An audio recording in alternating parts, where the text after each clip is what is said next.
భారతీయ సనాతన ధర్మంలో వివాహానికి అత్యున్నతమైన స్థానం ఉంది. వివాహం అంటే కేవలం ఒక స్త్రీకి పురుషుడికి మధ్య జరుగుతున్న క్రతువు కాదు.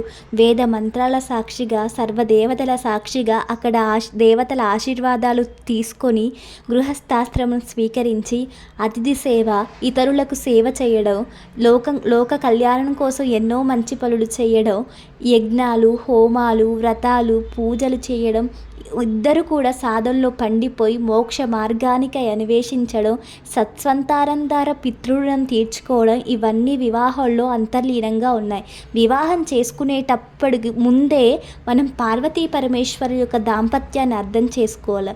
వారి యొక్క ప్రేమ, అనురాగం, ఆత్మీయత ఎలా ఉన్నాయని చూసుకొని ఆ తర్వాత వివాహం చేసుకుంటే వారు కూడా అర్ధనారీశ్వర స్వరూపులుగా అర్థవంతంగా శోభాయమానంగా వెలుగుతూ ఉంటారు.